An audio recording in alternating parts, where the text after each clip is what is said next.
Meat City, baby. Hello and welcome back to Meat City Gaming. JD here with the first of a mini series of videos in Diablo 2 Resurrected.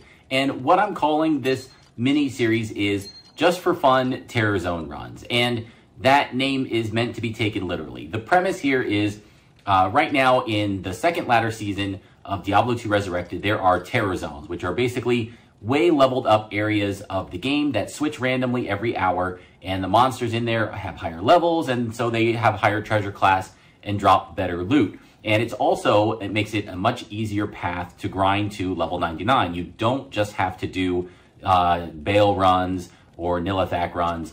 Any of these high level terror zones will help level you up much faster. And so I am trying to go for a push to my first level 99 character. I don't know if I'm going to complete it. It is still a grind, but I'm trying to do it. So along the way, I wanted to make some videos and try to make some interesting content because I'm having a lot of fun with the game and I wanted to share it.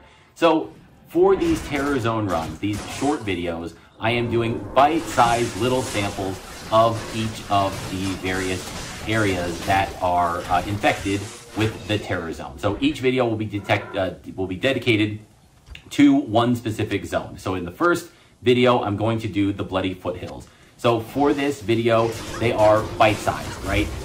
It's like 30 to 60 minutes, right? Sometimes I don't get the full hour in, but it's a nice little chunk of time and to get in as many runs as possible and then share some of the interesting loot, right? We're not going to be dropping GG items here too often, although sometimes it will happen. I've recorded a bunch of these and there are some good drops coming, but for the most part, it's going to be kind of just fun, interesting drops because the sample size is small. We're not doing 1,000 Bale runs and sharing the highlights, right? There are other dedicated, high-quality channels that do nothing but Diablo 2 content where you can go for that. This is just for fun. And then along the way, we'll also put some numbers up on the screen in terms of how many runs did I get in a run, in how much time, and what was my XP rate, and what was my XP rate per minute. And then we'll compare those. Does running the Bloody Foothills for a terror zone, how does that compare to doing a non-terrorized Bale run all the way through to completion? And again, small sample size. Are these numbers valuable? Probably not, but they're fun. And that's the point of the series, the Just for Fun Terror Zone run. So for the Bloody Foothills, as you can see in the background, what I've been doing for these runs is I teleport in or waypoint in to the Frigid Highlands, run up and take out Eldritch, and he's not terrorized, and then run down and take out Shank, who is terrorized, and then reset and go again. And so again, these aren't super efficient runs, but you're getting extra loot, right? A part of this is fun along with just being the most efficient grind. And along the way, I stop and I identify items, and I'm not the fastest at this, right? So all kinds of inefficiencies in here, which again goes to the theme of just for fun. So along the way, on our first run through the Terror Zone, we got a Grand Charm to drop. And of course, it happens to identify as junk. No skillers or anything that's very useful. Then in our third run, an amulet dropped and also didn't turn out to be very good.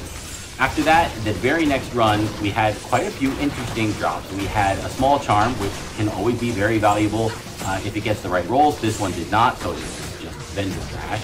We had the set Bone Wand drop, which is Sanders Superstition set, so that dropped. And then also a unique Arbalist, which is the Langer Brisser. And again, not a high-end item, but very quickly, all in succession there, we had some really good drops. And then a bit of a dry spell all the way until run 7. We had a Battle Belt set item drop, and that's Wilhelm's Pride, which is the Barbarian set that kind of goes with G-Face, and I think there's a set of gloves there, like an interesting kind of cobbled together set. And it's not a bad belt if you're not at GG level items yet. This can definitely fill you in through most of a playthrough with a Barbarian. So then another 3 runs later, we get a Grand Charm to drop, which is again junk.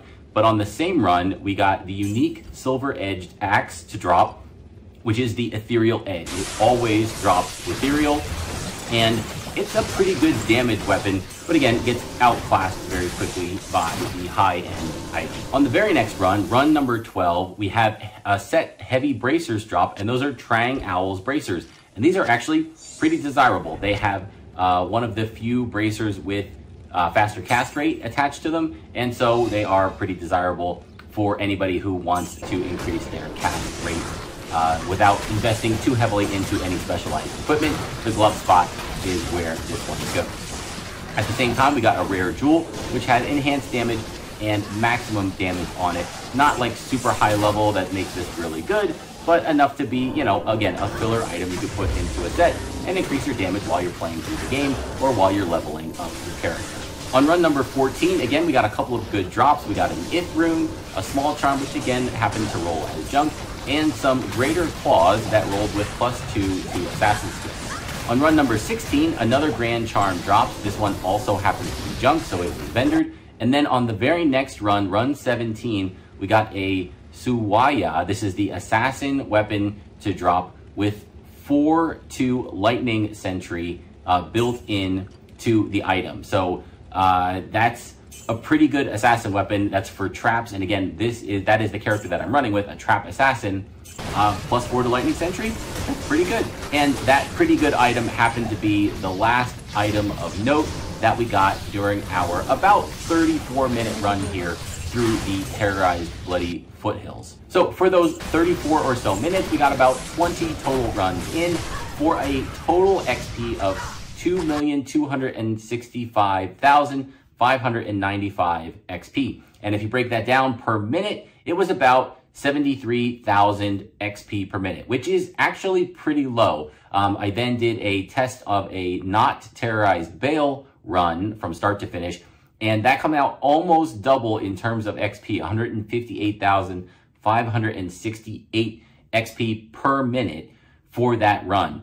And again, that's expected, right? Because I was going off track and doing non-terrorized kills for half the time to get the Eldritch drop. So totally makes sense, right? I stacked the deck against this one. If I had done just runs to the south, taking out Shank over and over again, would my XP have doubled and then been very close to what the Bale run was?